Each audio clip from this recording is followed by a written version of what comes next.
Virginia is one of the 15 states that are casting primary ballots today, both for Joe Biden on the Democratic side and for Donald Trump and Nikki Haley on the Republican side. So we had a conversation with pretty much what has been kind of the living heartbeat of politics in the Commonwealth of Virginia. It's the University of Virginia's Center for Politics. You're probably familiar with Larry Sabato, who established the center.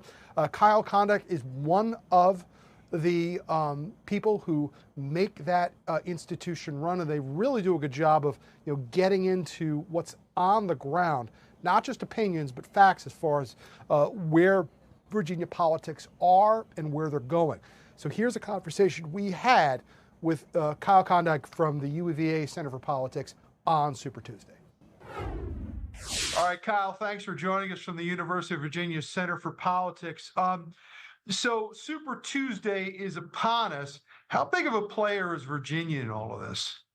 Virginia may be one of the more interesting states to watch because it's probably going to be among the states where Nikki Haley does the best in her challenge to Donald Trump. Now, what does that actually mean? I'd be pretty surprised if Haley actually won the state. But I think particularly in Northern Virginia, in what is an open primary state, you're probably going to see a fair amount of votes for Haley in that particular region. Nikki Haley over the weekend did win the Washington, D.C. primary, which was her first primary victory, and honestly, maybe her only primary victory, but there are lots of places in Northern Virginia that kind of look like Washington, D.C., and so I'd expect to see her perform well there. However, in other parts of Virginia, particularly Southern Virginia, Southwest Virginia, you'd expect Trump to run up huge margins in those places. But, if the polls are to be believed, we've got sort of scattered polling across the country for Super Tuesday. Trump should do very well in many different places. He's going to get relatively close to wrapping up the nomination, which he should be able to do by the middle of the month. But Virginia may be a little bit more competitive than some of the other states being contested. Virginia's Republican governor, Glenn Youngkin, has kind of kept Trump at arm's length throughout this campaign. Is that going to have any impact? I doubt it really has much of an impact. That's sort of been in keeping with how I think Youngkin has dealt with Trump. I think most famously to the 2021 campaign where, Youngkin is not, he's not particularly moderate, although it's fair to say that there really aren't that many moderates in either party these days.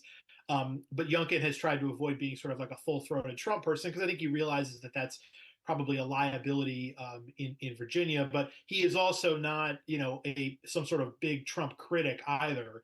I think he's just trying to balance that in this primary and just in general as to how he deals with Trump.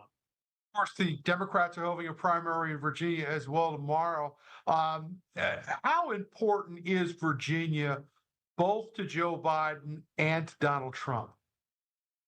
Well, look, I think that both Trump and Biden should do fairly, well in Virginia. I guess there's maybe a little bit more drama on the Republican side because, again, you can at least imagine Haley getting a fair number of votes in Northern Virginia.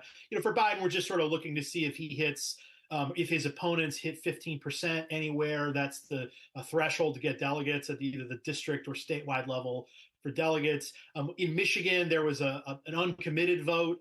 Virginia doesn't have an uncommitted option, and so there's not going to be energy there. So, to what extent did Marianne Williamson and Dean Phillips get votes? But again, I think sometimes there's this sort of obsession with like, hey, what's the protest vote against Trump? What's the protest vote against Biden? When sort of the bigger story is, hey, these are two candidates who are, sweeping to their respective party nominations and should effectively be the presumptive nominees in a matter of a few weeks.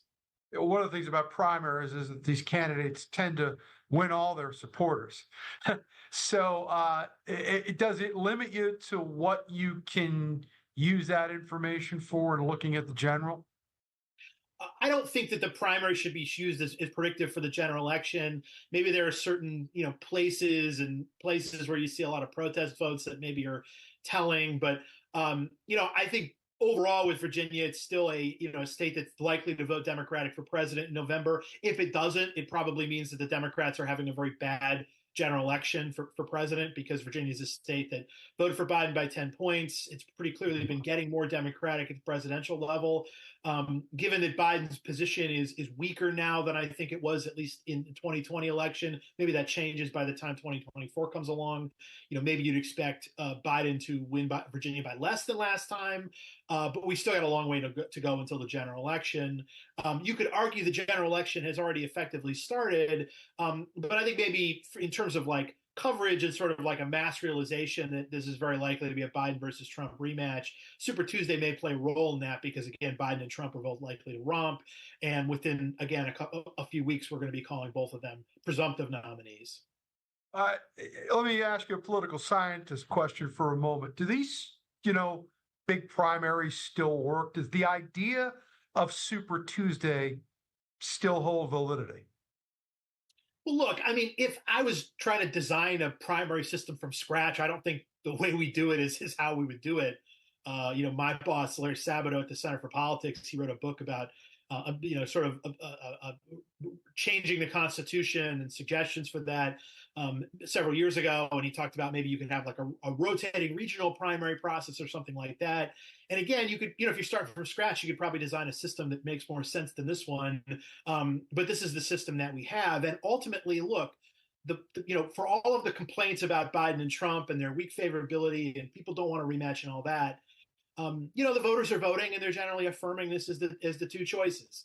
And Super Tuesday is, a big part of that. You've got, roughly like a third or so of the delegates on both sides being awarded on Super Tuesday. That's after, a smattering of contests that had generally many fewer delegates leading up to Super Tuesday. But, you hear from California, you hear from Texas, you hear from Virginia and North Carolina, you hear from some other states across the country. Super Tuesday is still the biggest day on the primary calendar, and you do hear from a fairly diverse cross-section of states. Do you see, and you've already mentioned that, Biden won by 10 points in Virginia previously. Do you see Virginia shaping up as a battleground, or is it leaning D right now? It's leaning D, and again, to the extent it's a battleground, it would be indicative of major problems for Biden, because if he's having trouble in Virginia, that probably means he's having trouble in many other places that were much more competitive in 2020 than Virginia was.